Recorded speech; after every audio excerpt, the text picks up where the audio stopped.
Do you believe in miracles?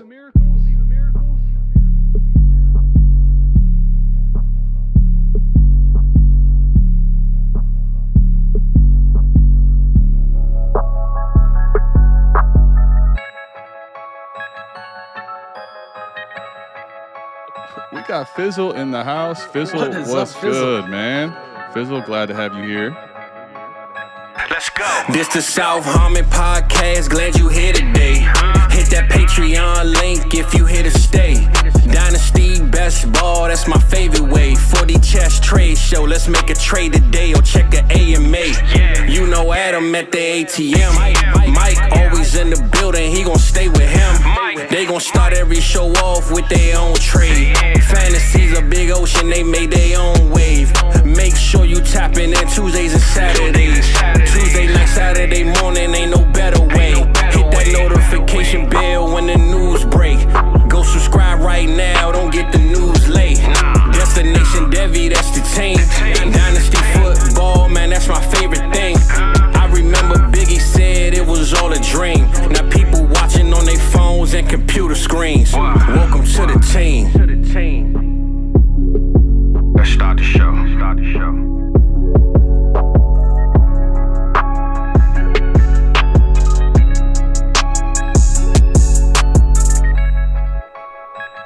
Oh shit, Corn Shady in the building. Slim Shady here, buddy. Guess What who's is up, back? everybody? Sunday night AMA. So glad you could join us. So glad I could be back with my man, with you all. Hope everybody's doing fine. Adam, what a thumbnail, man. There ain't no Slim Shady though. Listen, ain't no Slim. It's the McNutted show tonight, ladies and gentlemen. Guess who's back? Mike is back again, and he's off of a boat, man. And apparently he's got a little bit of story time coming for us. So really glad to have him back, man. Missed you. It feels like it's been for forever, even though it really hasn't. Probably like a week and a half. But I miss my guy. I miss kicking it with Mike in front of everyone here. The AMA. Glad everyone's tapped in. Speaking of being tapped in, we have a bunch of people here already. We have Koopa Troop, which Koopa Troop is, for those of you who don't know, he's an imposter. We still love him, but it's not actually Koopa Troopa. But we do have Koopa Troopa in the building. We have a bunch of people here. So, Mike, let's go ahead and discuss whatever you want to. You don't have to talk off all the stories at once if you don't want to. But we're good. No, we'll tell some. We'll tell some. So for those of you who don't know, I went on a Miami Dolphins fan cruise with my dad. Big time Dolphins fan. He has been his entire life. I of course am an Eagles fan, but because I follow football like a degenerate, whether that's fantasy or just actually being a fan, he thought it'd be a great time, and boy was he right. We had a blast. Bunch of Dolphins legends on the cruise. You had Dan Marino on the boat, Larry Csonka are some of the more well-known ones. Richmond Webb, who's a 6'6", 340-pound offensive tackle, an absolute mountain of a man. OJ McDuffie, for those of you guys who grew up in the 90s, Terry Kirby, Ronnie Brown, probably the most recent one on the boat that people will know. All of those guys. And it was crazy being on a cruise with them for 7 days, 7 nights. And, just being able to interact. And some of the stories that I have are actually pretty entertaining. So, Adam, the first one, probably my funniest one that I have is one night I'm sitting at the card tables, right? I'm playing 3-card poker. Okay. Just getting cards, just having a good time by myself. My dad's passed out drunk somewhere else. So it's just me sitting at the table. There's a couple other people who are on the cruise. They weren't Dolphins fans sitting there playing. And Crash Jensen, if those of you who don't know Crash Jensen, Jim Crash Jensen, he was a Dolphins player in the 80s. I think he played for like 13 years. Basically, the best way to describe him, he was Taysom Hill before Taysom Hill. So he was drafted as a quarterback, wore number 11. 1983, they draft Dan Marino.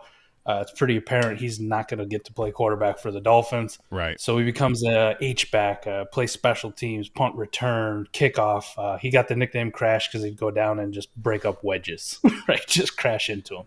Played tight end, kind of the jack of all trades, the Taysom Hill before Taysom Hill. So I'm sitting there playing cards, and Crash Jensen sits down right next to me. And I'm going, oh, shit. oh, this is kind of cool. And there were some crazy fans on the boat. I'm sure you guys have kind of experienced those who like they interrupt them all the time. They like sign 8 million things.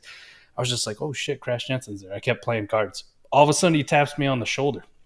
So I turned to look at him, and he goes, "Do you want to see a magic trick?" And I go, "Fuck yes, I want to see a magic trick. Crash Jensen's going to show me magic. No question about it. Let's go." So he starts to make this coin disappear. He's got this coin, and he put it on the table, and he'd rub his hand around, and the coin would disappear. And then he'd bring it back, and then he'd like make it disappear again. Well, the dealer has no idea who the fuck he is, getting mad at me because I'm not paying attention. Not putting my ante in or whatever. Right. I had to look at the dealer and I go, "You hold your fucking horses. Crash Jensen is showing me magic." Right? Did you tell him this verbatim? Yes, I told him that verbatim. Oh my goodness. So anyways, after he gets done showing me the magic trick, we play cards for about a half hour. Crash gets up to go leave, and I'm wearing all my Eagle shit at this time, right? Like I wore it throughout the entire cruise. I didn't give a fuck. I'm a big enough, fat enough dude that like, if you wanted to have a problem, I guess we'd have a problem. But I had enough mojitos in me that I wasn't going to feel shit. So it was going to be You fine. were ready for that problem. I was ready for it. So Crash gets up to go leave. And I turned and I looked at him. I said, "Well, it's been a pleasure, Mr. Jensen. Just remember, go Birds." And Crash looks me dead in my eye, through my fucking soul, man. Stares at me and goes, "Fuck Buddy Ryan." And then just walks away. For those of you who don't know, Buddy Ryan was the Eagles coach in the early 90s. Crash played against him. Just fuck Buddy Ryan and walked out the door. I'm like, what a gangster move right there to mic drop me and then just peace out. So my interaction with Crash Jensen was pretty fucking awesome, man. Had a really good time. I love this. That story is pretty fantastic. You hold your fucking horses. Wow, he telling the dealer. That's fantastic. What did your old man have to say when you told him about this the next day? Because he was out. He was passed out, right? He was dying laughing, but he was like a kid in the candy store the whole trip, man, being a Dolphins fan. At one point, we got a picture with Larry Csonka, part of the perfect 72 season. The Zonk, he had the face mask. He used to I think I told you this. With it. Zonka's from right here, Stowe, Ohio, where I grew up, so pretty cool. So he got a picture with him, and Zonk did the old big dick move. He told my dad to kneel down so he could put his hand on his shoulder and rest this Super Bowl ring on it. So I got a picture with my old man with Larry Csonka, and he's showing off his Super Bowl ring for the perfect season. I'm like, that's some badass shit right there, Mr. Zonk. That's fantastic, man. That is fantastic. We had that one. One night they had an X's and O strategy session or like Q&A kind of deal with some of the players. Kimbo Camper, who was a linebacker / defensive end for him. OJ McDuffie, 90s wide receiver. One year he actually led the league in receptions too. Pretty good, like slot kind of wide receiver. And Mark Duper, who was the Mark Duper thing. All right. So they had this X's and O thing, and Mark Duper had this question. The first question he had was, who would win in a race between him and Tyreek Hill? And he's like, listen, man, if Tyreek Hill was born in 1950s and had to wear all the gear and shit that I had to wear in the 80s when I was playing, I'd dust his ass. So that was hilarious to hear. But then he's also talking about when he came into the league, he came from like one of those directional schools, like Southeast Louisiana State University, right? Didn't come from a big program. He only played 1 year of high school football and then 1 year of college. Wow. And Don Shula had the balls to take him in the second round. Wow. Legit could fly. Like the guy had burner for wheels. But he comes into the league. He said one of his first practices, Dan Marino threw him a football, and it was out in front of him by a couple yards, and he didn't go down to get it. And when he's jogging back to the huddle, Dan's like, you got to dive for that. And Mark Duper said to him, he said, listen, you make $6 million a year. I make $250,000. You hit me in the fucking numbers. Right?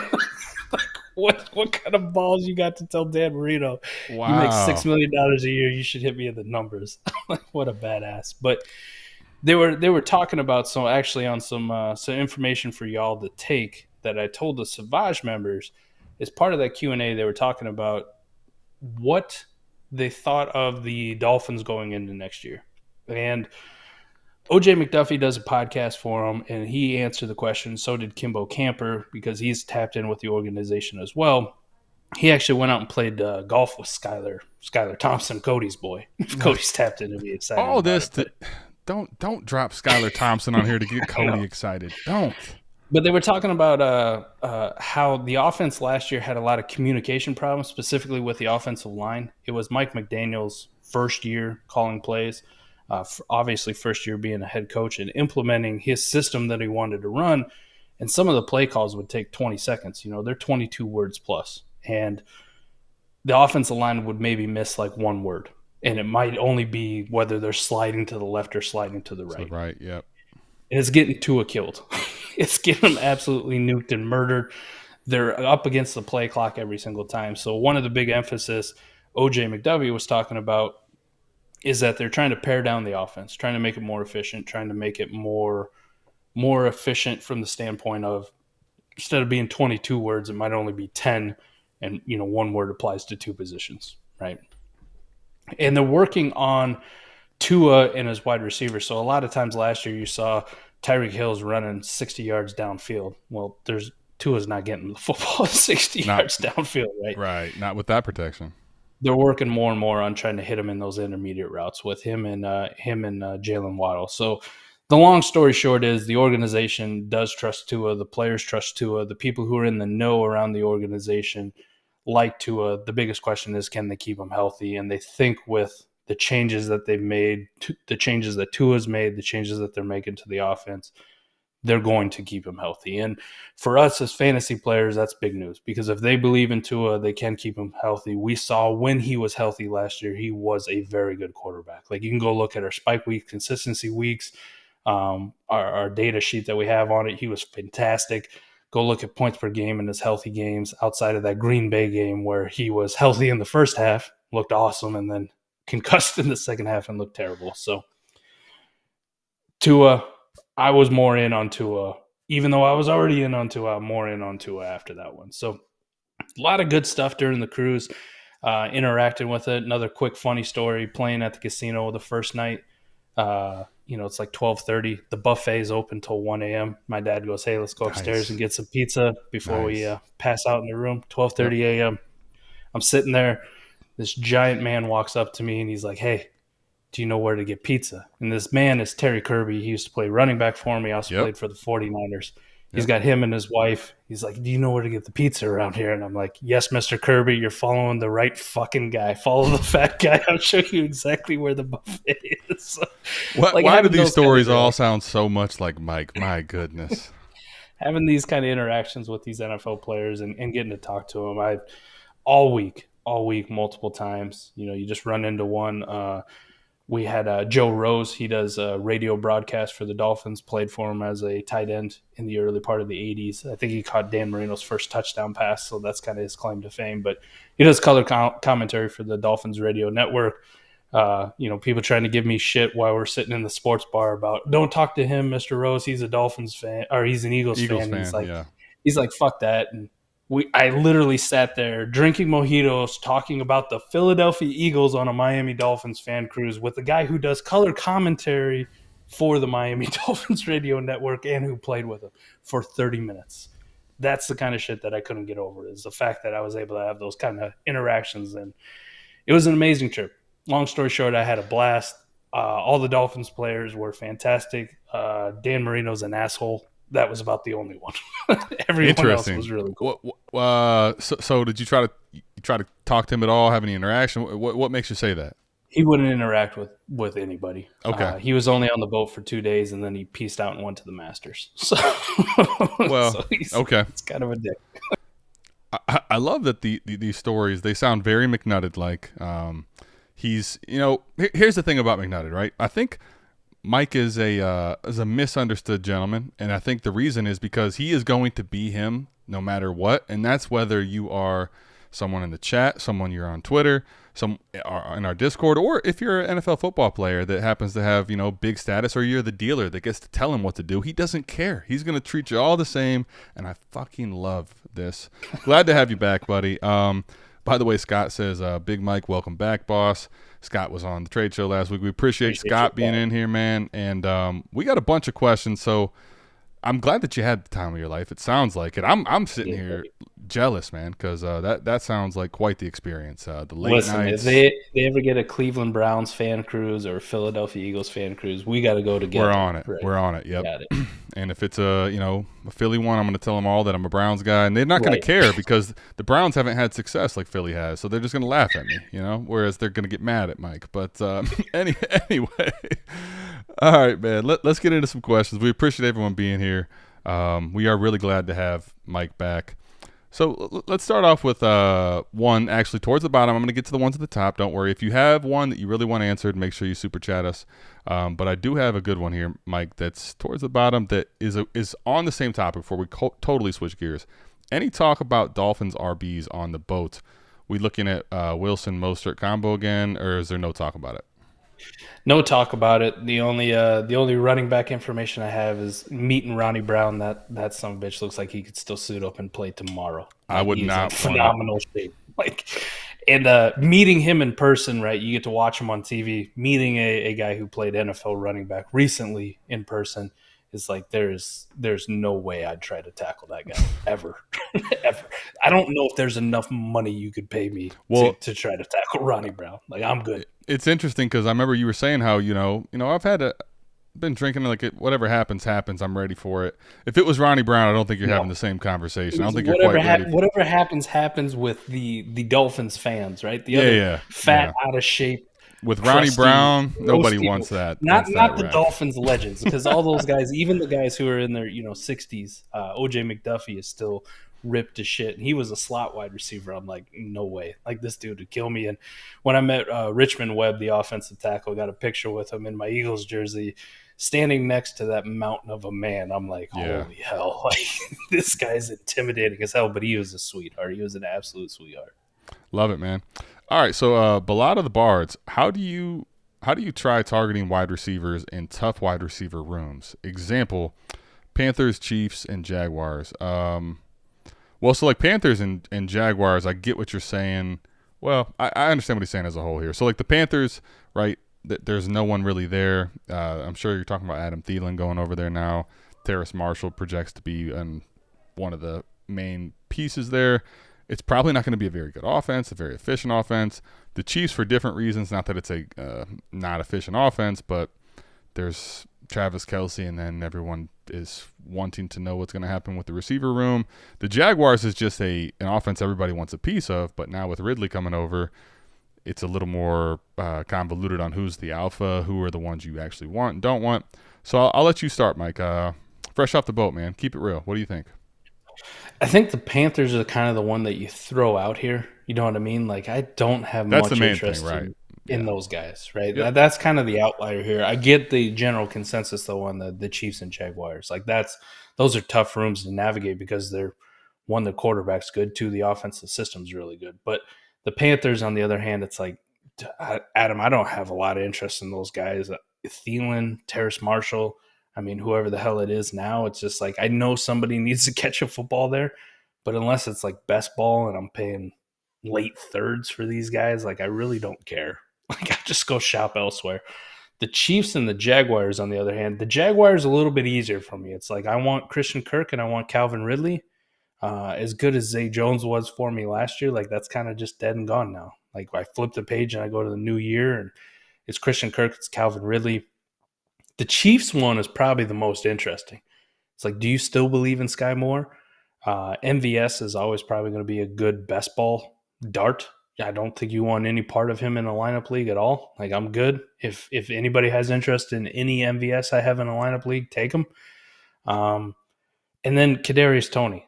Can he ever be what we thought he was going to be? Can he ever put it together? And I think that's just the dart that you're willing to take or not.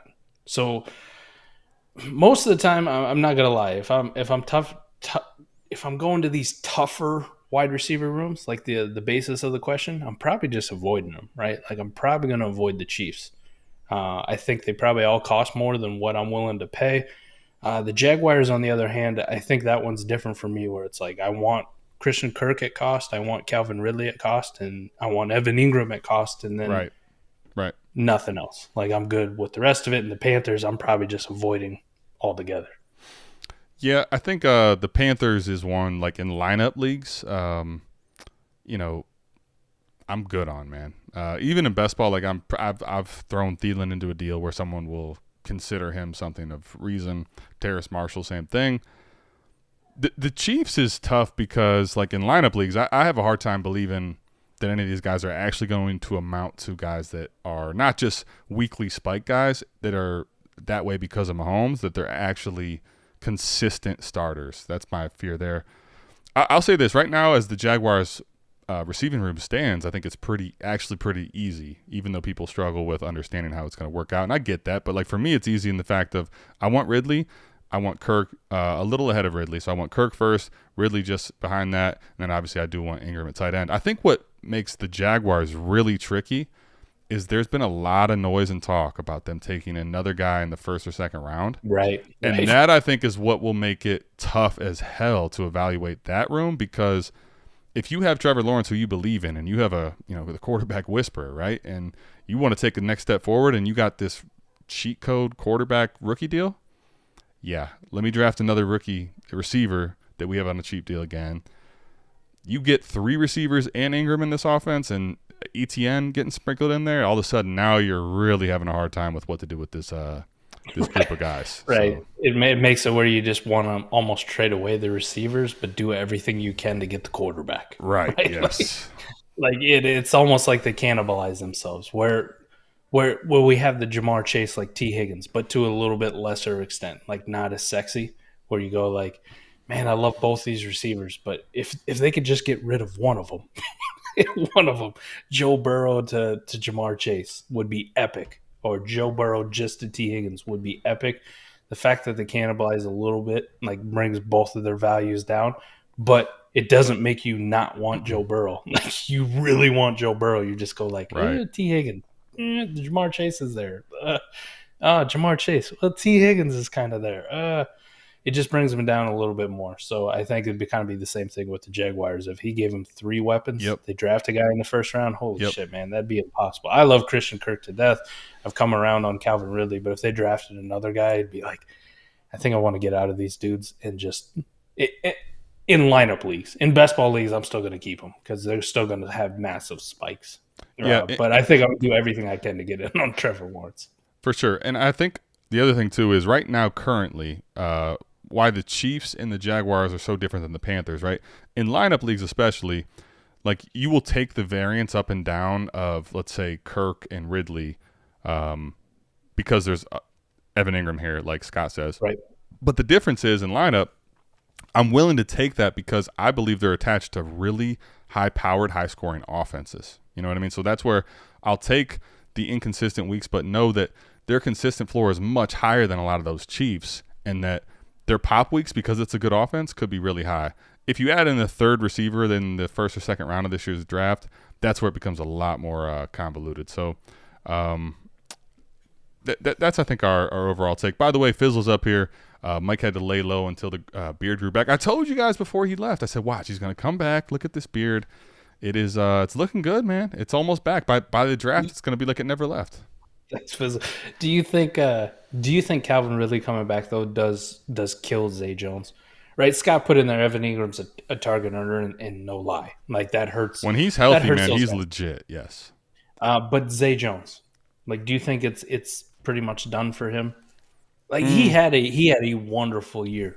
I don't think it's done for him. In lineup, it's totally done for him. In best ball roster, he's like the fourth option. But I guess there it's like in best ball, I'll take him really, really cheap down the line. Like I'll hold him still in best ball. I think he probably goes higher than what you're actually going to get out of him.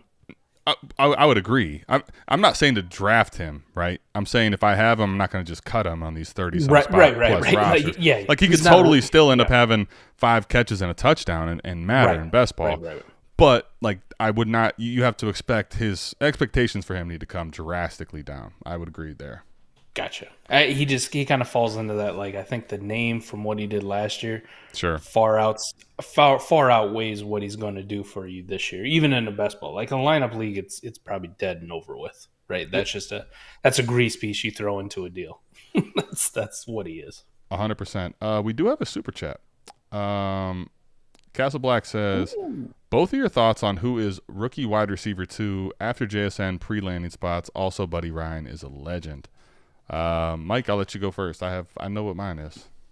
It's Addison for me. Same for me. It's Addison for me. I do Quentin like Johnson. Quentin Johnson to me is becoming a lot more risky. It feels like. I feel like the community makes him a lot more risky. How about this for a cop out? Oh, don't cop out. Our first super chat, you're back, and you're going to cop it out. Don't do that.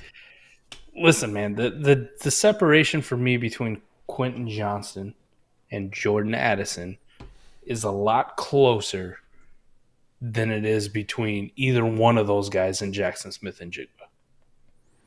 Right? So yes. JSN, there's big a tier break as gap, far as I'm yes. looking at the I would wide agree. receivers. I would agree. Then those two guys are razor thin.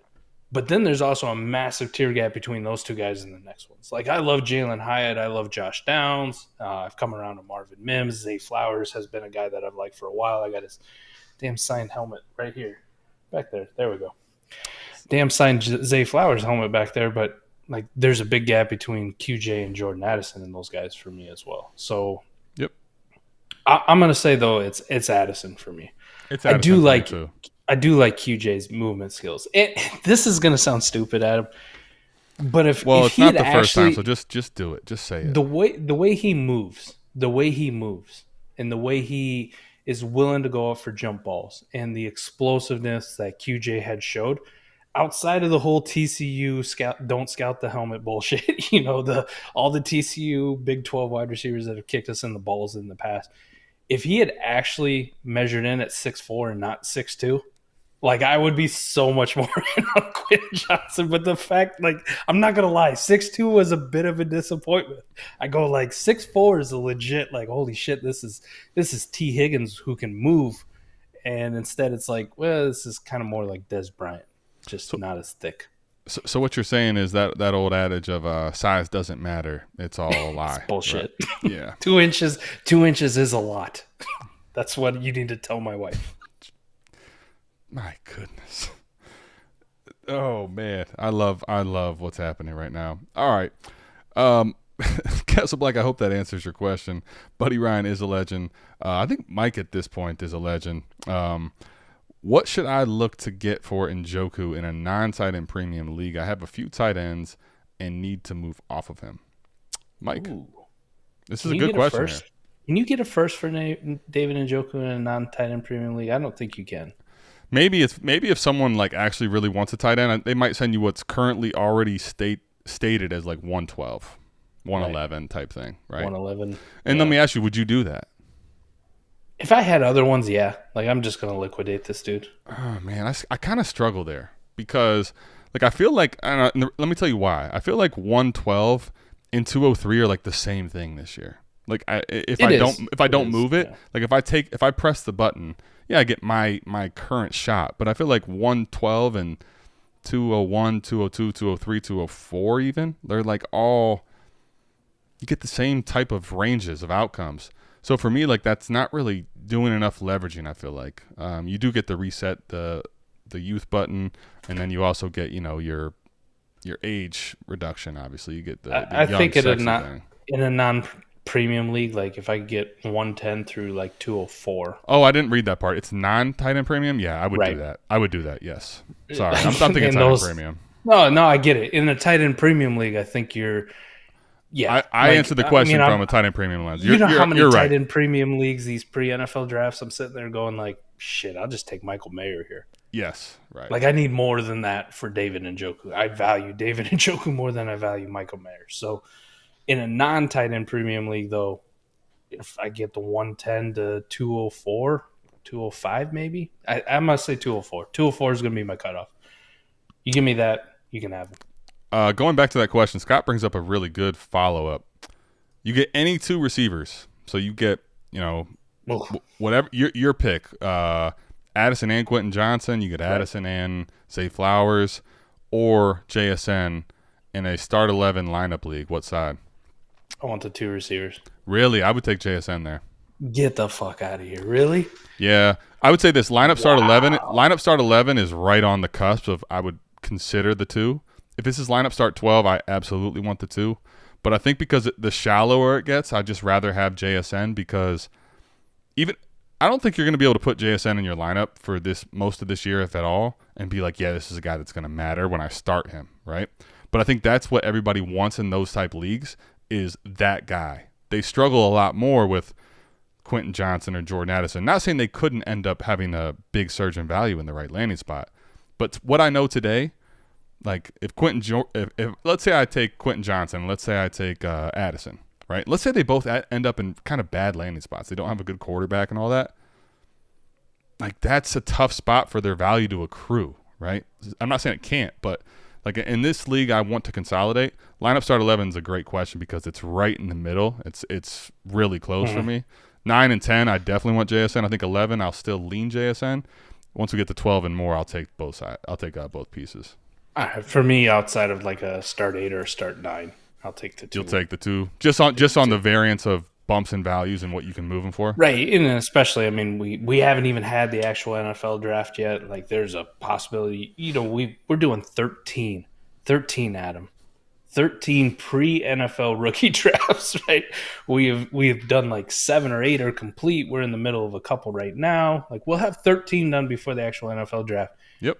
With what I know now, like I'm confident Jackson Smith-Njigba was really good, and he's the number 1 wide receiver in this class. Right.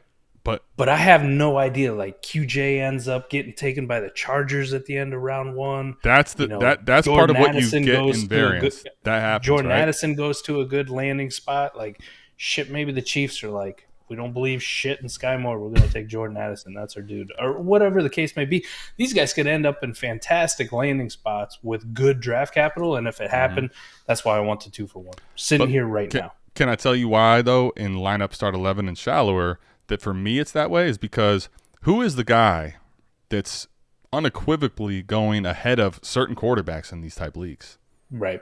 I get you. JSN, I think, already gets you to the conversation of something totally different. And then on top of that, we talked about this before with him, there's value insulation built in with JSN, like Drake That's London. a good point. Right? So, like, those are the reasons why in the shallower leagues I'll take him. But when we get to 12 and more, there's no question. I don't care what I feel about this. Like you just have to take the pieces because of all the stuff you talked about of variance in that. Whether it's Anthony Richardson, C.J. Stroud, Bryce Young, we won't even talk about Will Levis because JSN usually goes ahead of Will Levis outside of me being in the league and having to pick. But I like that. I get we won't even talk about it because he has to at least say the name though, just so you know. Yeah. You know? Oh, I get what you're saying though. Like if I were to come to you and be like, "Hey, I want Bryce Young," like people are gonna look at JSN as the piece. If I told you I was giving you QJ and Jordan Addison, you go, "Nah, we're not in the else? same ballpark, man." Yeah, right? Like, yeah, I get you. Remove that and let's go to something different. Yeah. So that's partly it's just community's values. So valuation. All right, Billy Squibb, appreciate the comment earlier where he said one of the best in the space. Actually, I'll pull it up real quick. He said easily my favorite channel, Elite Dynasty Strategy Information. Billy, we appreciate that. Man. Ain't nobody ever called me elite except eating cheeseburgers. I'm elite. Or drinking mojitos. I think I get a T-shirt and a plaque for most mojitos drink on a 7-day cruise. In fairness to Billy, because I do like Billy, I don't think he said the channel was elite. So gotcha. I'm just playing. All right, Billy, you're good. All right, offered T Hill for my 112 and 201. I have the 101 12 team 1 quarterback. Oh wait, what? 1 quarterback? Yes, you take Tyreek Hill. Oh, no question about it. This is 2 seconds QB? in Superflex. Yes. Yeah, I don't 100%. Start 9. Bye. See ya. Smash accept. No, don't risk losing it personally. I mean, if you want to pull, Billy, I don't know if you've heard me talk about this. We call it the ATM, but it's you can leave if it's in sleeper, you can leave the offer open, right?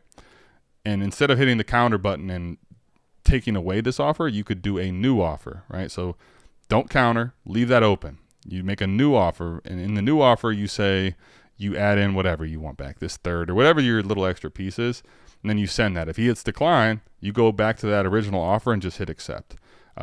Personally, in a deal of this magnitude, I'm just going to hit the button on Tyreek Hill. But if you want to try that, feel free to utilize that. Just don't tell him I told you so. So right. All right. Open 24 Hours says Zay Flowers is his wide receiver too. Mike, let me ask you this. Based on what I'm starting to see in some of these real money drafts we're doing, it's not hot takey. I've seen Quentin Johnson. No. Put it like this. I've been in the back half, like 110 later, and there's something to this too. Let me just say this. Like I had to think a couple times. I still press Quentin Johnson, but it's like, why are people doing this to me? Like why? It makes you wonder, like, what's wrong with Quentin, you know? I wonder that too, and then I also see like the rest of our drafts with some of the people in here, and I'm the one who's updating the sheet when I'm keeping track of it, and I got to add like nobodies to the bottom of this fucking list getting taken in the third round. So my faith in humanity is already lost. It's like, who the hell takes Clayton Tune in the third round of a rookie draft? But I get it. Zay Flowers, wide receiver too. I can see it, man.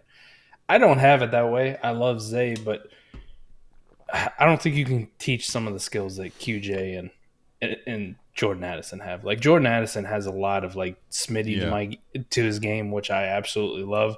Right. And QJ just has some unreal yak ability. Yeah, it's kind of like the skill. He's not 6'4", but for a guy 6'2", it's still pretty damn good. As a guy that is 6'4", I can tell you, speaking of teaching skills, Billy says, wow, that's brilliant. Did not know that about that ATM. Thank you. It's not a problem, man. I'm glad, happy to teach. I'm just playing around. So we had Zay Flowers go at 9 and 10 are the two earliest. A couple times at 10, I'm just saying that the fact that he's gone at 9 makes me say that it's actually not really that hot takey, because I've seen it happen in a draft with money on the line. So like, it's not. Yep. You're not the only one, you know. We had QJ fall to 14. 202. I'm pretty sure. I want to say that I got him there. I'm not 100% sure. Maybe I just saw him and was hoping I'd get him. But regardless, I've seen him. It probably was, but that's also the league where you had like all the first round picks and probably all the second round. Maybe I was just toying with ADP then. Too. You can fuck the ADP however you want. I get it. Matt says, who is the best looking guy to fill in for you, Mike, and why is it Matt Bruning? Glad to see you back. Listen, Matt, I love that you came on. You're my guy. We will have to do a show together. But some of the slander that you're out there promoting, like I listened to that show on the drive back from the airport coming home. It was a good show, wasn't it? It was a great show. But talk about ruining a trip. Me just seething mad, like doing the Arthur fist in my car at 11 o'clock at night. I said it on there. Road. I said it on there at least 2 or 3 times. Like, Mike is somewhere screaming, you know. I was seething fucking mad. Seething mad. So, Matt, it's going to take me a few drinks to get over it, but you're a pretty good looking dude. I mean, you're a pretty good looking dude. Who, me? I would never. I love what's going on. I don't know. We've had Felix on. Felix is a strapping man, too. Yeah. Felix works out, unlike me. Mike, if you haven't seen it, everyone here, too, since we're, if you want to do yourself a favor and get some funny content that isn't here, which I think that, just Mike being back automatically gives us the leg up on anyone here. With that point, let me say this. You need to go check out Felix's TikTok. And the reason I say this is, Mike, have you seen this video? Yes.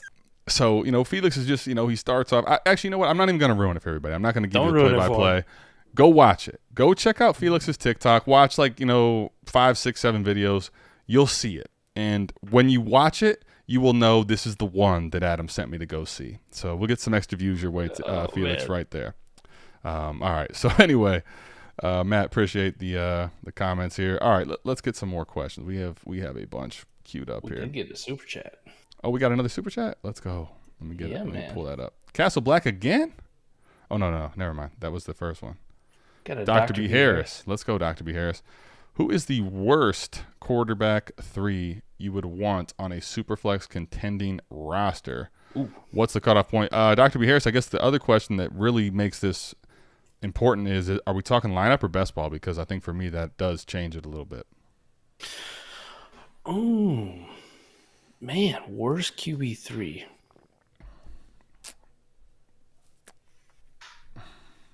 Look at that face. You that's a good question. You didn't even need to super chat it. It's a great question.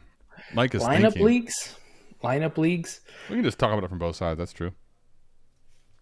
Lineup leagues, man. I guess if I have elite quarterbacks, I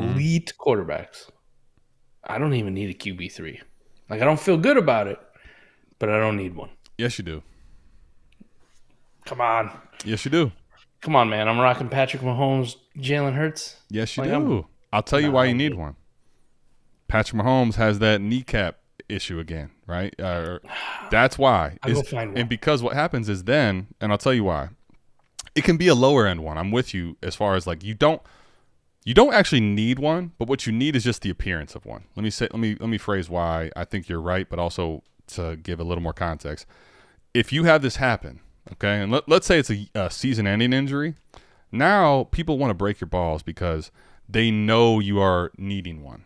Whereas even if you could stick Ryan Tannehill or someone gross in there, it doesn't have the same appearance as like this dude is strapped. And you can also add that turd QB into a deal that helps you get to a quarterback cheaper.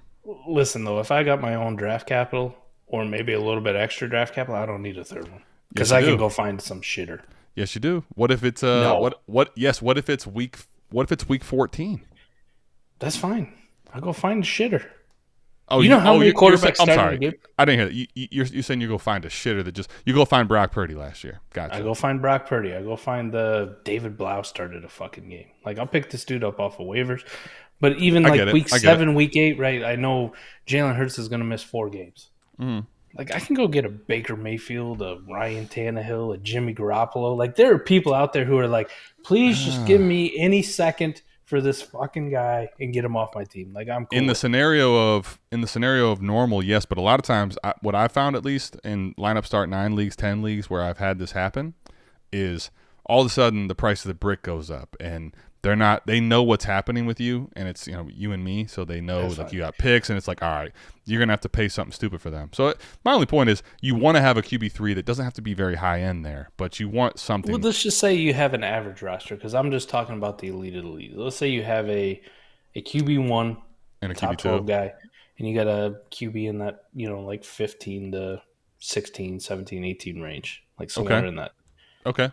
Yep. What's your comfort level on your QB3? And I would say mine for me is probably somebody in that like 20 to 27, 28 range. Let me just for the hypothetical and for people that want to have names attached to it. So let's just give a hypothetical here, Mike. Let's say you have Trevor Lawrence as your quarterback 1, right? And you're rocking Kirk Cousins as your QB2. QB2, perfect. Okay. Now all of a sudden, like what I would like to do in this team is I would like to see right now, especially, can I buy Russell Wilson? Can I buy Derek Carr? Right? These are the type of things I'm looking to do. Even on a team like this, I don't know. People panicked on Trey Lance. Can I buy into Trey Lance? Because I think his ceiling is high. Right. If someone's not really attached to Geno, it's a lot further down, but I would pay a second type for Geno even maybe. Something like that where I just want to have I want to have a guy that still could be solid for a season. And I would much prefer to have a guy that I think could be better for multiple seasons, which is more like Derek Carr, more like Russell Wilson, more like those types. What I don't really want to do, though, here is get much north of that without getting into elite territory. So, for example, I don't want to probably go buy Jordan Love. You know what I mean? I don't like. I think those are the things to avoid, right? Don't go buy Jordan Love. Don't go buy Kenny Pickett. I think I'd probably start with like Goff, Russell Wilson, that type range. I'd love to have that. Stafford even. He'd need to be a notch down as far as price, but yeah, I'd bank on a resurgence there, even though he's older. I would even maybe check Aaron Rodgers just for even if it's for a season or so in New York. So those would be the type of things I think I would do in a lineup league on a contender there, personally. Best ball league, even if I had 2 studs, though, I'm going to need a third. At least a third. We talked about that. That's why it's different, right? That's why it's different. And I think I'm more willing to actually just buy any of the quarterbacks that are north of like quarterback 25 at the right price, because I want to have them on my roster, period. Yeah, I think best ball for me, like it opens up. I just want quarterbacks with jobs. Mm-hmm. Do you have a job? Mm-hmm. Right? Let me just stack these dudes. Let me ask you. Tannehill, Baker I know Mayfield, I know you're not a Geno guy. I know you're not a Purdy guy. Those two, let's just talk about it for a second. In best ball, you want to buy them. What's your price on, like, what are you willing to send for a Geno and what are you willing to send for a Purdy? Because I know you hate Purdy. You pretty much sell everywhere with Purdy.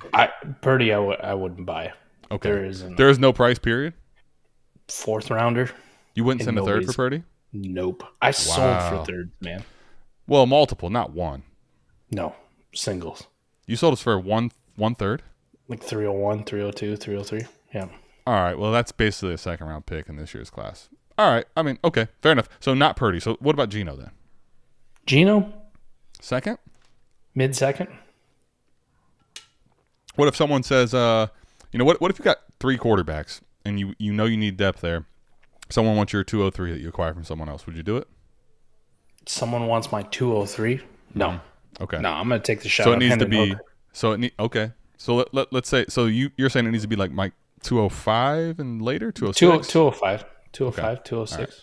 Right. Like what if at 203 Hooker got taken at 201? Let's say. Then it's a kick in the teeth. Then I think we have that conversation. Fair enough. I think that's what I'm getting at though. Is shy of getting another quarterback. Like you probably just even go up to the early 2nd if that's what it took to get it done on a contender. No doubt. For next year, Geno Smith probably scores more fantasy points than Hendon Hooker. But I'm just thinking for the long term, where we're at right now, all these drafts we're doing, like if this dude got 1st-round draft capital, right? Like for the 203, I'd much rather have that pick because I have the possibility of getting him. And we're talking QBs with upside, like QBs going forward. What's his ADP in our real money leagues right now? What's his current ADP? Ooh, I got you here. He is the 203. I had a feeling because I would say this. I've seen it on multiple times where he's not there at 203, but I also think that the earlier drafts he was going later, and now he's starting to get more like late 1st, early 2nd. The latest he ever went is 22 overall, so the 210 for us. And I think that was one of the first ones we did, right? Right, and the earliest he's ever gone is the 111. And that was probably the Cody who fucks everything up. Cody, I mean, that's not actually wrong, by the way.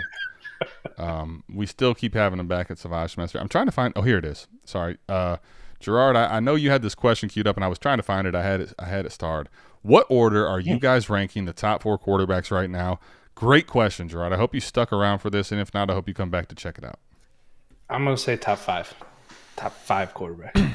The rookie class. No, this is the rookie class. Yeah, rookie class. Okay, at least. Easy. Well, let's answer it both ways because it doesn't clarify. But that's the way I was viewing it.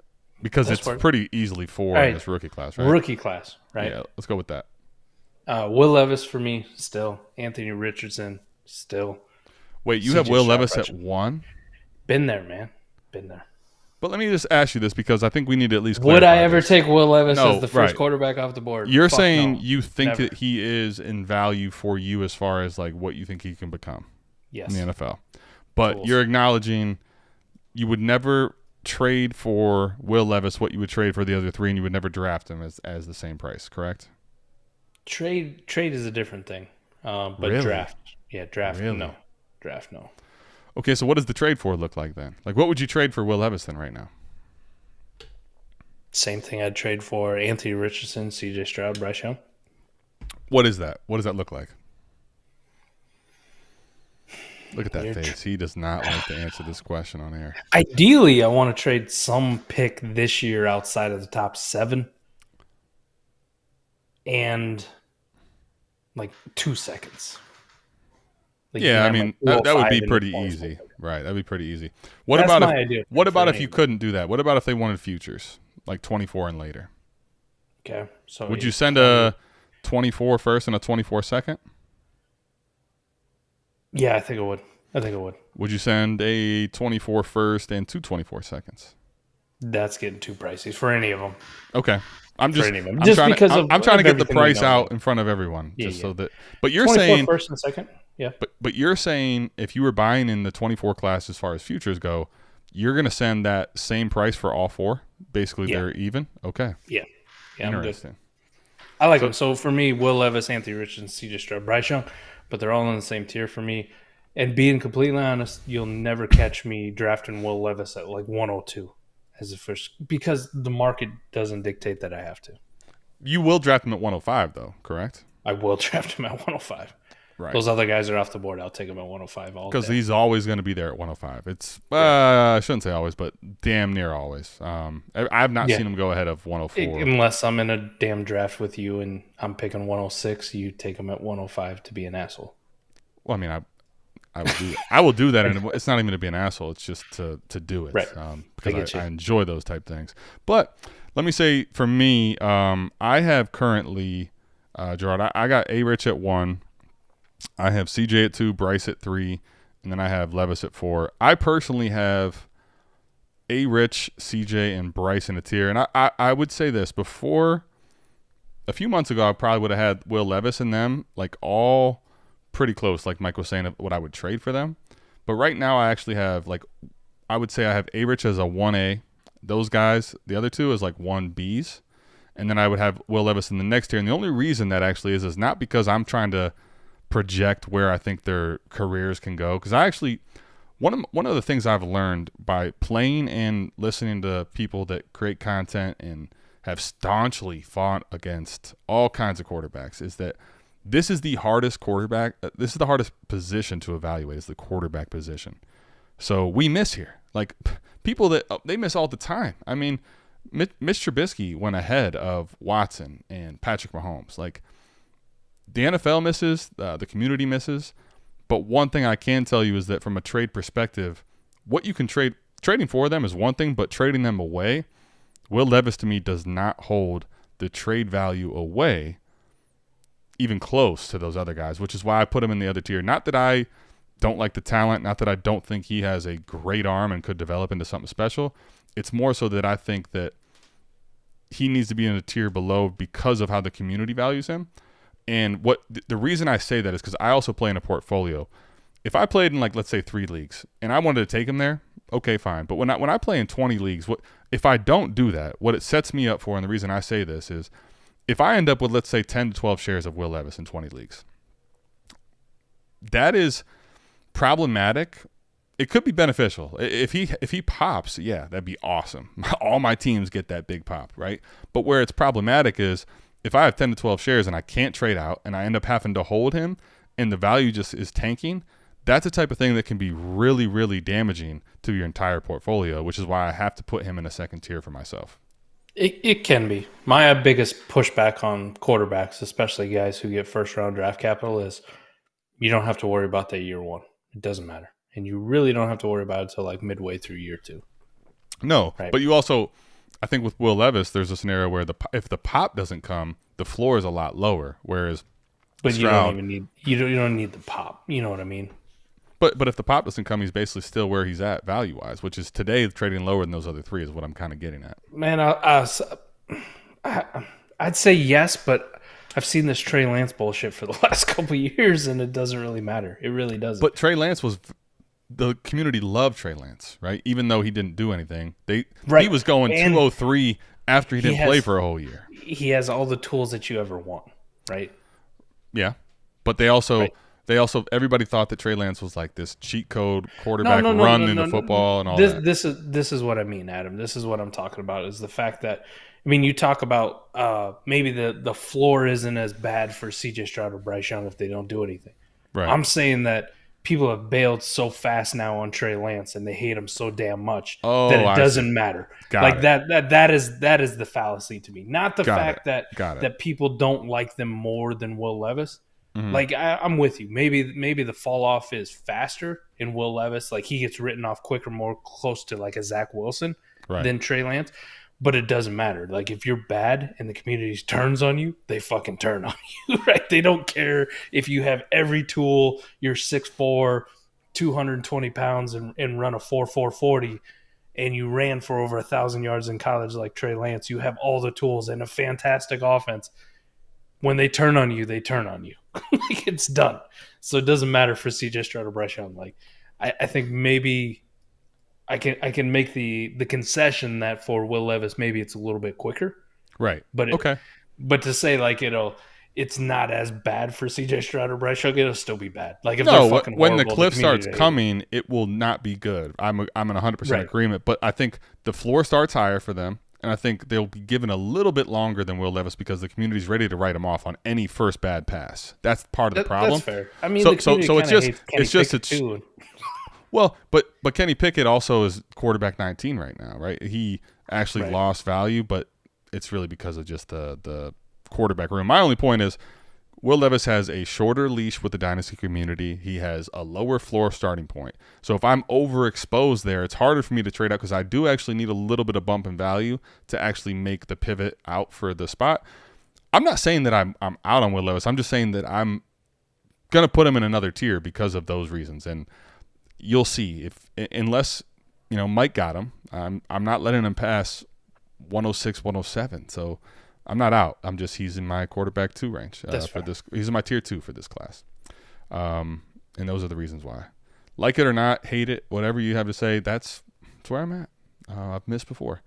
Just finished a 12-team Superflex PPR 1.5 tight end premium best ball startup. The running back room is Ramondre, A.J. Dillon, Damian Harris, Gibson, Samaje, Tajay Spears, and Kendre Miller. He just added through the rookie draft. What do you think of that room? Any construction moves to be made, 29-man rosters. Mr. B, I'm assuming this is lineup, and I think that does matter a little bit for me if it's lineup or best ball. But I'm going to start. He put best ball in there. Best we did? Startup. Oh, right sorry. there, yeah. No, best ball. Okay. Go ahead, Mike, because that does matter. Best ball. And it's start 10. Start 10. Best ball, I think it's fine. I fully agree. Best ball, it's fine. Best ball, it's fine. Lineup, I'd probably be shitting myself a little bit because I don't have the anchor. Yeah, you don't have the one hammer, right? You want at least one in the top 12-ish. I think these dudes are all fine. Samaje maybe does something for you. That's almost kind of a guy. He's definitely on the borderline of whether I'm interested at all in best ball leagues at all. We talk about the reverse roster cloggers. Scott always talks about the wide receivers as roster cloggers. I have running back roster cloggers. He might be a running back roster clogger in best ball, to be honest. So you have to evaluate him quickly in the season because he could be one. He could be one even if he's not. What's his role? Does he actually have a good one? If he doesn't have a role early in the season and then Javonte Williams comes back, he's basically dead. He's over with. But I think this is fine to get by with. I'd probably want another couple guys. I want to go buy another 1, 2, maybe 3 29-man rosters deep enough. We did a roster construction series with 30-man rosters, and I think we kind of settled on 8.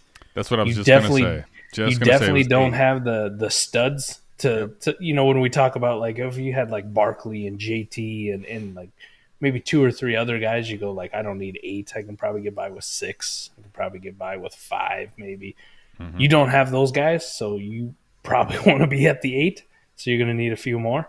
But the good news is everybody hates running backs, and they're pretty easily acquirable. Yeah, I think Mike, you just kind of hit what I was going to talk about, and that was we did this running back discussion with the best ball roster construction series. Mike still thinks he's on a boat. You can just kind of pick up and go where you have to. Pretty sure he's got to go to the bathroom. But anyway, Mike, you didn't catch that, did you? No, I didn't. I have this sump pump. So just a little caveat, man. I'll let you finish your point. But I was just Friday, my point was actually that I said that Mike still thinks he's on a boat. You can just kind of pick up and go around the boat as you want to. Sorry. But on Friday, it was 82 fucking degrees here in Iowa. And today it's snowing and snowing hard. So my sump pump just started running and wouldn't shut off. So I was like, I got to close that for the people. All right, what'd you say? Scott also says that's a beautiful room in the lineup league. I mean, I think it can be too. You don't have a hammer, but you can also buy one later.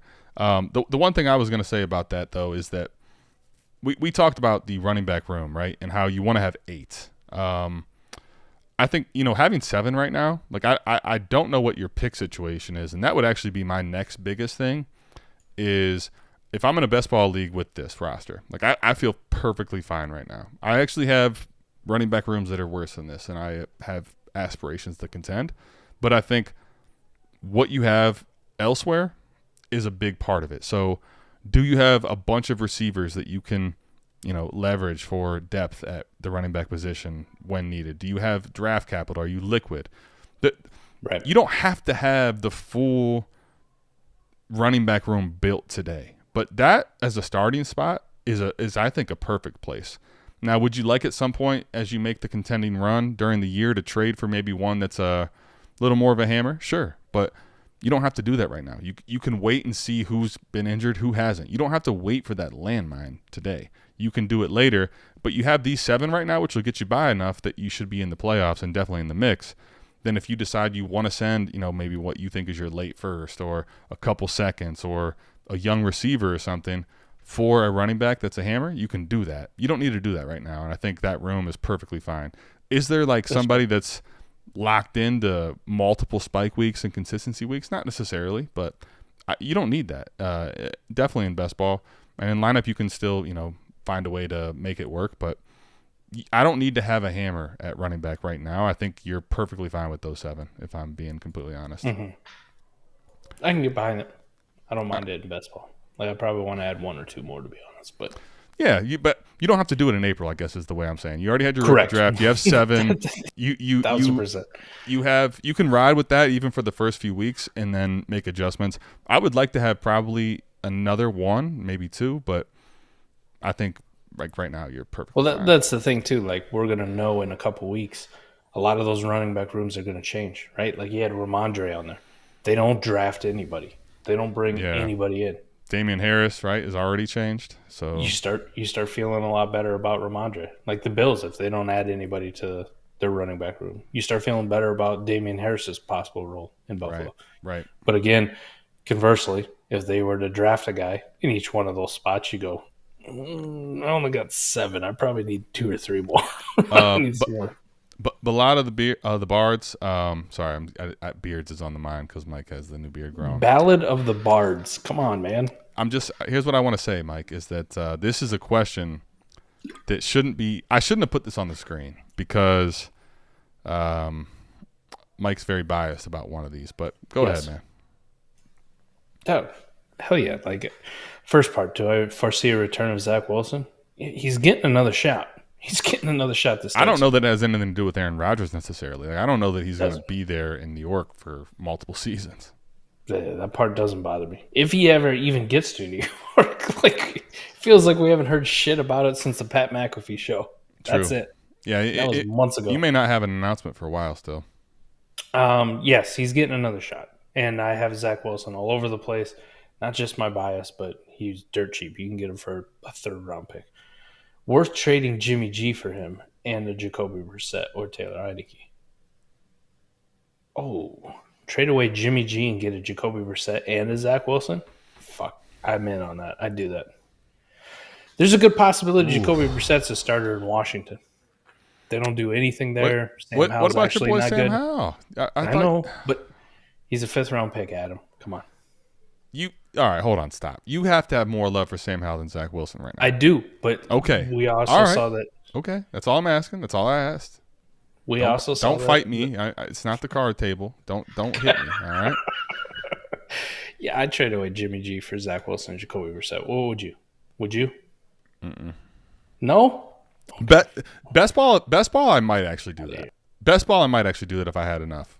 Lineup. I think I'd struggle because there's a chance that neither one of those guys is worth anything in lineup leagues. There's a chance neither of those. There's a chance neither of them are worth anything in best ball leagues too. But how good? I at least get 2 shots.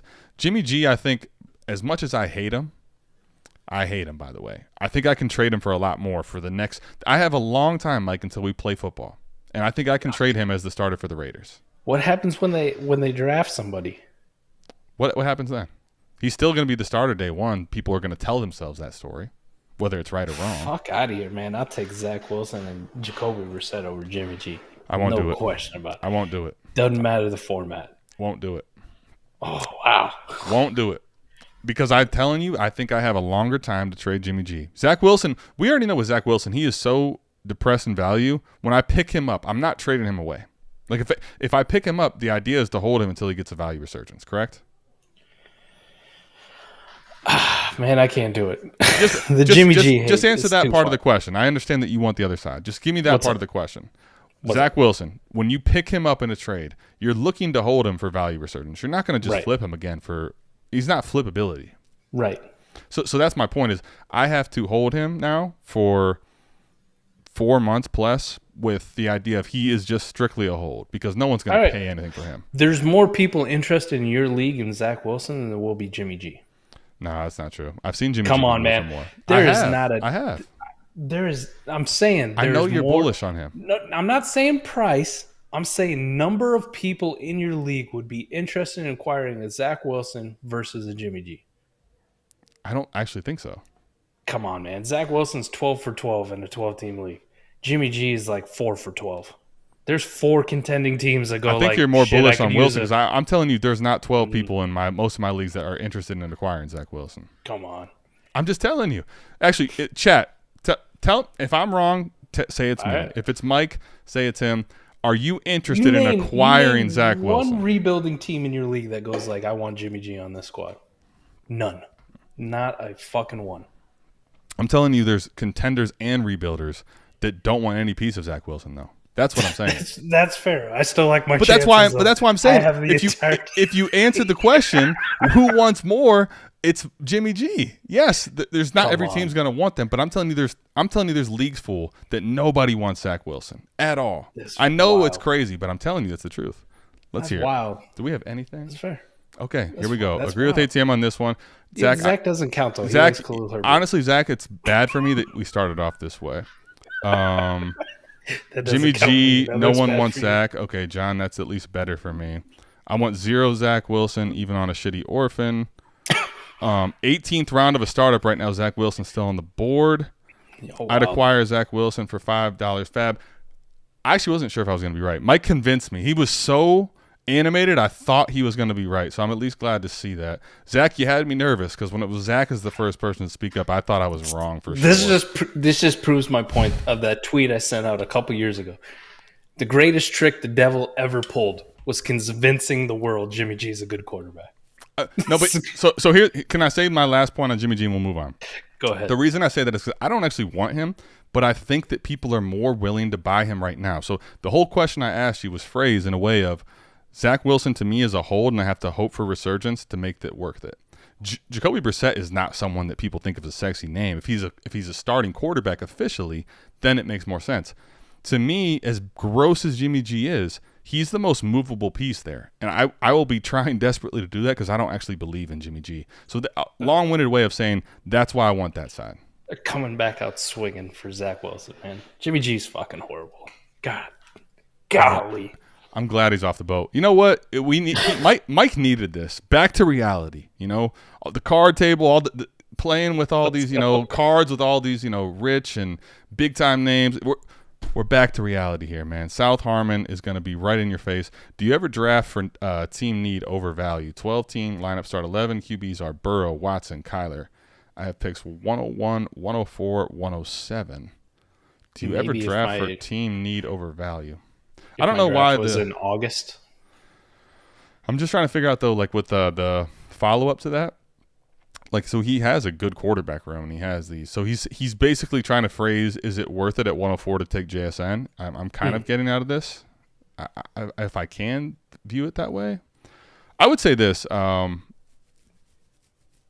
wouldn't do it. I normally don't do it. I normally don't do it because it also depends, right? Now, if we're talking just running back versus receiver in certain spots later, yes, absolutely. Like if I'm looking at my team and I'm like, what this team really doesn't have a lot of running backs, I'm going to take Sharps at 110 instead of Zay Flowers. Like, I will do that, right? Because it's also the same tier for me. So if that makes sense.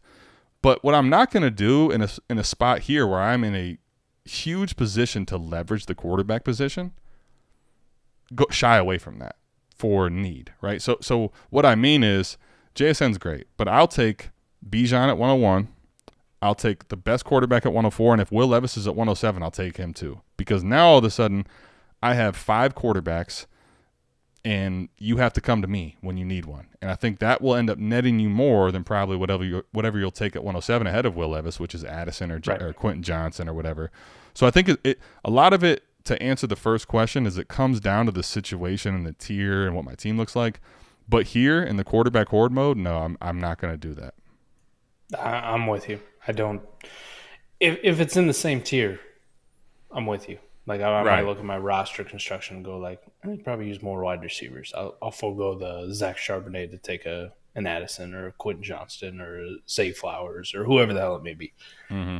This one, the way you're sitting at, I mean the picks 1 through 7 are in a different tier than me. So least the plus note at 107, like you don't really get a choice. Like at least in my mind, it doesn't matter if it's Will Levis or it's Jahmyr Gibbs. Like you're getting whoever the hell's left.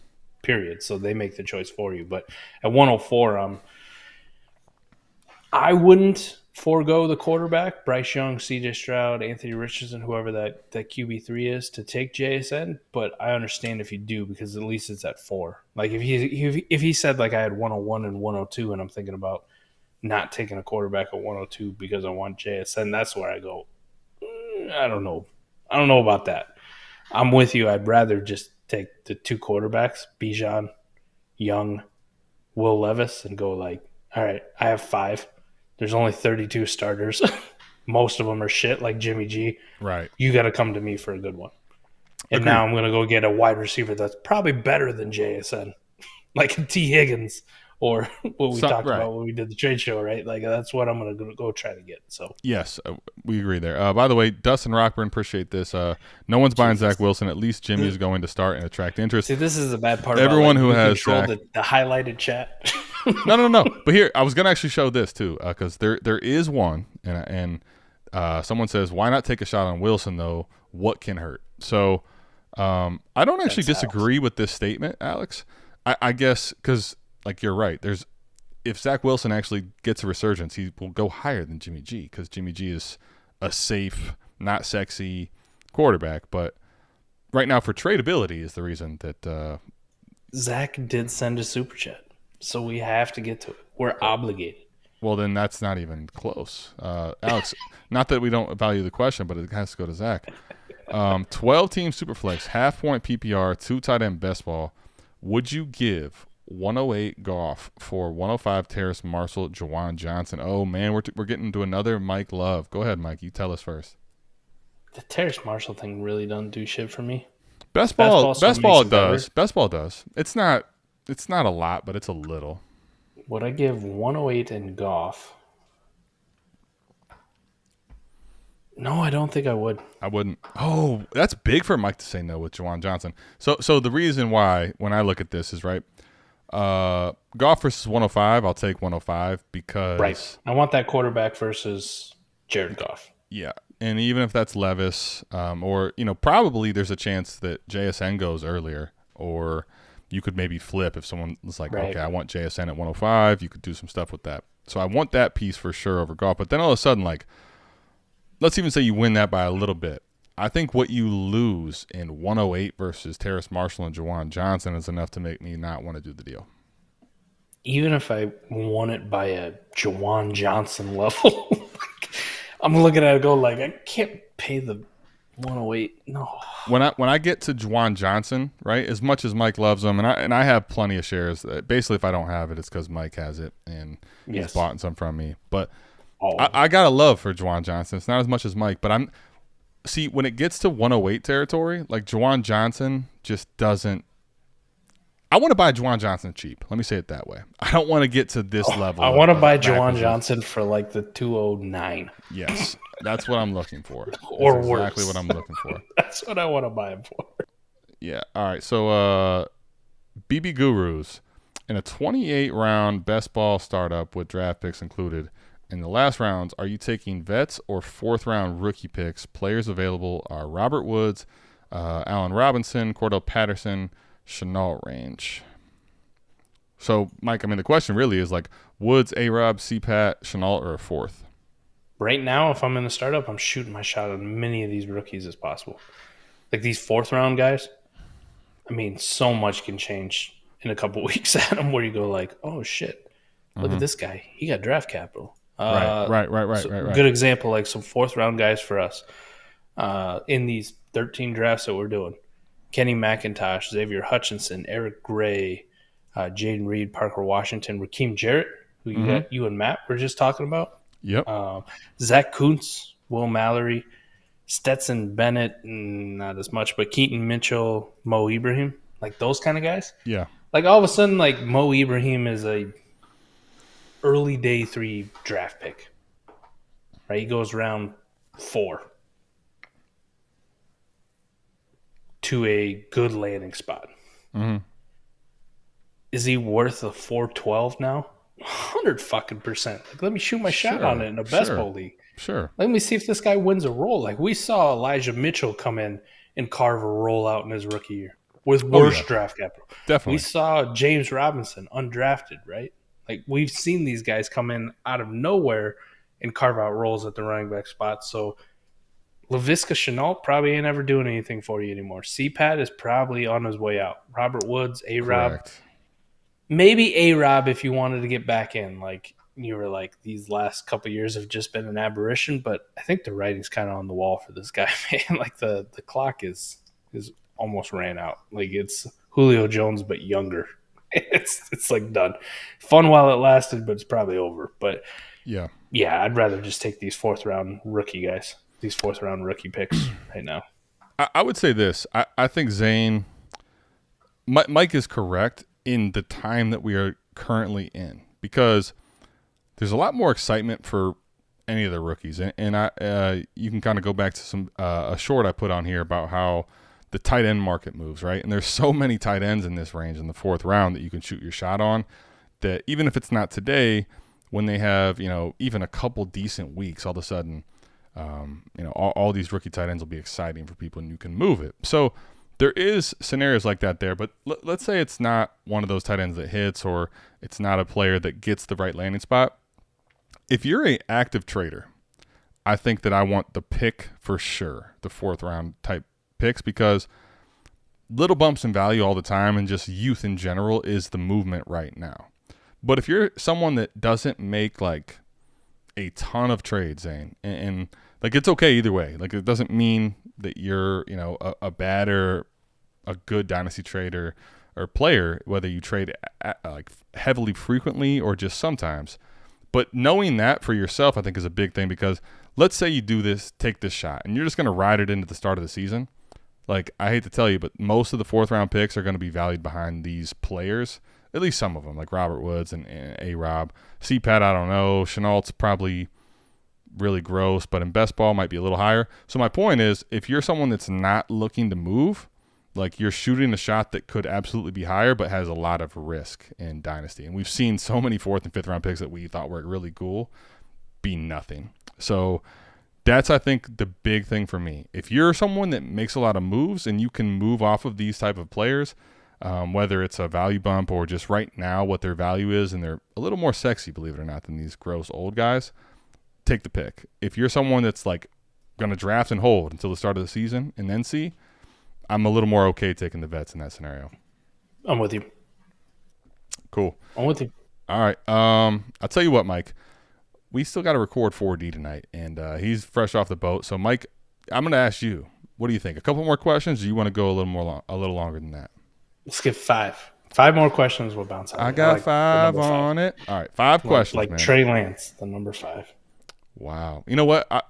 I may have to send my jersey to Mike, because he is – I love me some Trey Lance, but Mike has become – Mike and I – what's really funny is if you go back, you'd have to be a Patreon member. But if you go back and look – -10% chance that jersey fits me.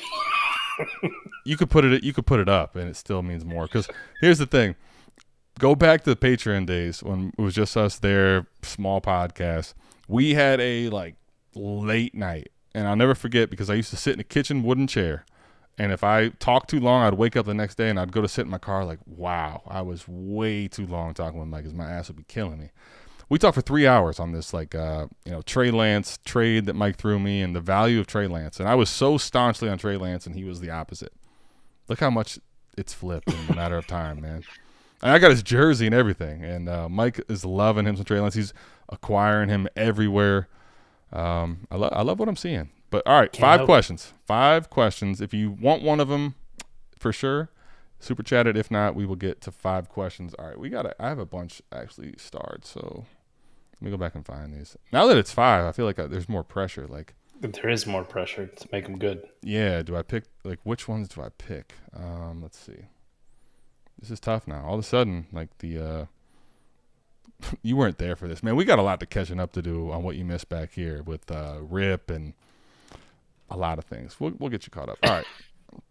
Koopa Troop. In a lineup league start 10, I'm looking to trade for Saquon and then throw shit at the fan in RB2. Fair enough. It's half PPR. I have no running backs, but I like that plan with 2 elite quarterbacks, Pitts, and good receivers. We've talked about that before. Like I'm definitely more open to that kind of transition where I played the hero RB approach and just throw junk at the wall at my second RB spot. Easily. I love this. I picked one that I thought was good. It wasn't even a question. The rest of the roster needs to be good. Like needs to be good around you. Yes, I would agree with that too. All right, Sean says we won't even count that. That wasn't actually a question. 1.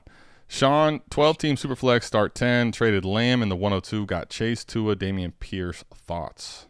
The fuck? How'd you do that? That is really impressive. So Damian Pierce carries that type of weight? Wow. Because Mike, I mean, no, he didn't even. I mean, he traded Lamb and the 102. I don't even give a fuck about getting Damian Pierce back.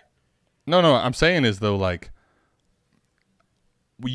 so right now, you and I would both probably put Tua ahead of 102, correct? Yes. But the difference in Lamb and Chase outweighs that difference. Would you agree?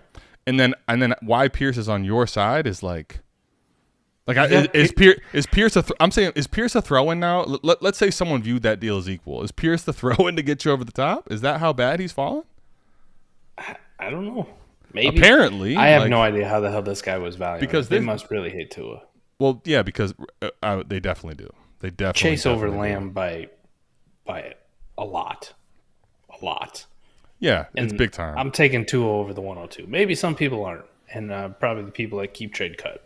I think that I think that's actually not even hot takey at this point, just because people are really scared off of Tua. Right. Rewind earlier in the episode, Mike talked about how it doesn't mean that you have to be like all in on Tua, but that they picked up the 5th-year option. There's a lot of discussion that Mike has that's reasons where Tua shouldn't quite be valued as low as probably some people are. So, anyway. Sean killed this trade, man. That's Chase Tua, Damian Pierce. I would say this. I would do the trade without Damian Pierce. The reason I talked about Damian Pierce, he carries this type of weight. It was more sarcasm of like, we're just throwing him around. Like he's just, I thought you meant he like carried this kind of weight. I'm like, are you reading this thing wrong? No. The way I look at it, he got him for free. Well, what's funny to me is like I remember doing a short video, like in the fall when I was like 3 players to be very cautious when buying. And I remember like Pierce was one because he was in the top 10 discussion of dynasty value. And they were like, yeah, he's equal to a 24 first on keep trade cut. And I was like, keep that pick and thank me later. And now it's all of a sudden like, throw him away. Like he's just, just nothing in this. And now I'm back in. Here we are. Okay. We actually got a super chat. We got a super chat. Another $5 is the least I can do to thank for Mike paying league dues on the orphans this offseason. I'm not going to spit it out here, what he paid, but apparently it was hefty, like Nino Brown giving out frozen turkeys. Cool. Thanks, Castle Black. Love the super chat. Appreciate you, my guy.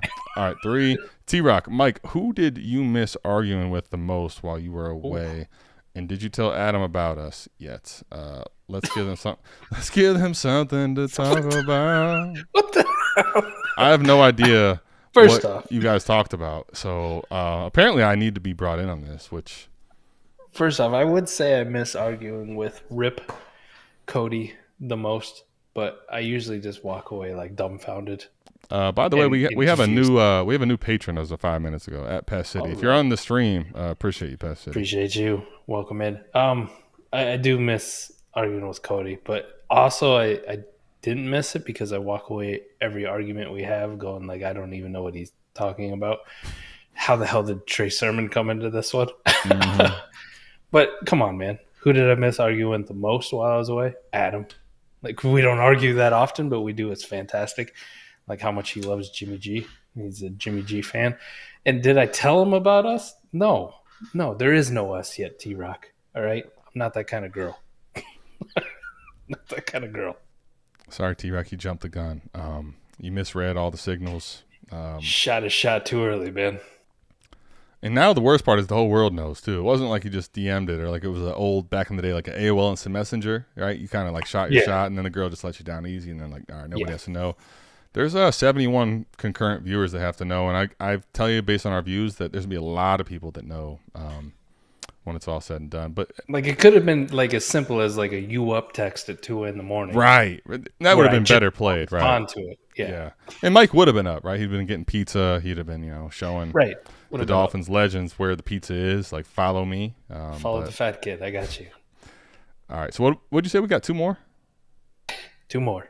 Right, 2 more. Let's see. And then my bladder's going to explode. You think I'd have better training after being on a cruise for 7 days, but I definitely did. Okay. Apparently mojitos don't make you pee that much. I don't think I put this on here and I had it start, so I'm glad I'm scrolling back. That's all right. Good. Garrett. All right. 12-team Superflex half PPR start 10. This is Devy. Would you do Gibbs, Addison, Raheem Sanders, and probably Neighbors or another near first player for Jamar Chase? Would have nothing coming in 24 and 25 is thin. Oh, man, that is so many people. So many people. I think the start answer is 10, yes, though. I think the answer is yes and start 10. I think you're probably right. The answer is probably yes, but I could see myself also being on the other side going like, I'm going to make the Gibbs, Addison, Raheem Sanders bet. And just those 3 I would do. And then I'm going like, and you're going to give me like Malik Neighbors? My thing is this. I would actually say I like the value there, but in start 10, like either Gibbs or Raheem Sanders, I would like to be even if you want to keep those, like Addison needs to be a little further north at receiver or something. Like what I don't want to have is that in 2 years the running back position of these types can go so far south, and then I have nothing left at receiver. I need something a little higher. It is half PPR. Which is, but here's the difference in half PPR, because I'm with you. But the problem is they don't match to the flex, but the positional advantage still is really high. So Chase still matters a lot. Garrett, I'm gonna say yes. Yes, you make this trade. But Send it. I'm glad I got Mike on board. Damn it, I'm glad I got Mike on board. I love what I'm hearing. JB would kill me. JB would never. JB would be all about the Raheem Sanders part. You could just stop right there. JB, if you're here. Put some sense into Mike. He's been gone for a while. He needs to get back to earth, All right, back to it. Snap back this to is reality. This is it. Last question. J-Dog, would you trade the 103 London and a 24 first or the 23 108 for Justin Herbert? Oh, no. I think it's I don't know if it's or. I think so with the slash. It's or? Either or. Okay. So would you trade 103 London and and a 24 first or the 23 108 for Justin Herbert, 12-team Superflex? So he put 12-team Superflex. If this is a best ball league, I would say that it is very close. And lineup, yes. You could pick your side. Lineup league, yes. Lineup league, anything less than like start 14, 1,000% yes. How about that? You could have my 103 Drake London and I would prefer to send the 23 108. Like if you get the choice there, send the 108. I was going to say if it's a either or your pick, Herbert. It's 100% 108. It's not your 24 first and foremost, just period. That's a clear tier break in this class. And even though the 24 first, if your team ends up being really good, could be late, there's so much ambiguousness for that pick, right? And there's just a scenario where you can trade it for more. 108 today is Addison, QJ. We've already had the conversation, which makes it totally different. If I can send the 103 London and the 108 for Herbert, like I'm not gonna lie, Mike, I'm doing this in all formats that aren't like best ball start more than 12. Right. The deeper best ball ones, it becomes closer. I think I should probably still do it because I have an affinity for those elite quarterbacks. But I would say the conversation definitely shifts where I'm going like, could I get by with the 103 London and in my opinion, if I was on the receiving side, it'd be your 24 first. I don't want your 108. You can keep the 108. Let me get your 24 first instead. And I think I would have a conversation about that depending on where my team was. In a best ball league. In a lineup league, this is because I think the thing too is that you have to understand too with like the way I play, right? The way Mike probably plays similarly is in best ball, it's hard. Like I really have a hard time tearing up.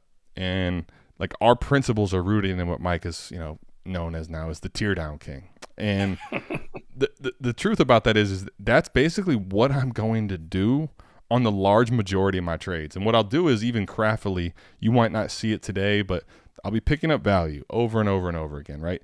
But what I will ultimately do always is buy the elite quarterbacks when I'm not adding one to the deal. And the reason I say, and it's so big, that you don't add your 24 first and you add the 108, is if everything collapses on you, that 24 first carries far more appreciation value than what does the 108 that's locked in as this today. And that's why if you can do it for 103 London and the 108, it's Justin Herbert. In best ball, it would be a premium to pay, but you can make up those extra 2 pieces you lost a lot better in other trades than you can finding an elite quarterback. So basically in all formats, it's Justin Herbert side. Unless you're in a league that is more degenerate, like we run some on South Harmon, where it's 12 teams, Superflex, best ball, and we're starting 13 and north, then we start having a little more of a conversation where you better be rostered really appropriately to pick up the Herbert side here. But I'd say 95, 98% of the times, Herbert wins this trade here. So he also says lineup league. Sorry guys. So smash it. It was still a good discussion for everyone else listening. It wasn't their question, but J-Dog, this is make it the 108, smash it. If you make it the 108 and he wants a late second kicker or something, lineup leagues, you just do it and get it done. So Mike, man, he's back. He is back off the boat. He's what a T-Rock put. What a T-Rock put. I didn't see it. Listen, man. Sheesh. If Mike would have gotten tooken, I would have had to Carl. Oh my goodness. What is wrong with y'all, man? Oh, I appreciate it, T-Rock. About to leave my wife too. Right. We gotta get the hell out of here. Apparently, it's time to go. We appreciate everyone tapping in to South Harmon AMA. Thank y'all. Sunday AMA. So much. We have one more coming. So it'll be this coming up Sunday, Mike. Right, we'll do another one on this upcoming Sunday, and then we'll have the whole draft stream. That'll be the following weekend, and then we can get back onto Tuesday nights. Get back to going. Yeah, so we're done with nights. Thank God. Yeah, so next week, make sure you're back here for Sunday night AMA. The following week, make sure you're tapping into us. We'll be on Destination Devy for the first 2 days for the draft stream, Thursday and Friday. Day 3 Saturday, we will be having day 3 on our end. What's up? Who knows? Maybe Ray wants us to do day 3 on his end too. Maybe. I don't know if he wants 7 hours on his channel, but regardless, we will make sure you're tapped into us. We will be doing the entirety of the NFL we draft. will be there again. It's kind of our thing now. Like, we got it planned out how to do an entire 7 hours on day 3 when no one gives a shit. Best believe that we will be doing the entire draft stream. Right. Close to 24 hours in 3 days streaming. Point is, after that, right? After that, we can start getting back to the Tuesday AMAs. But other than that, we will see you back here next week. Same time, same place on Sunday, South Harmon AMA. We're out of this thing. Peace. Missed y'all.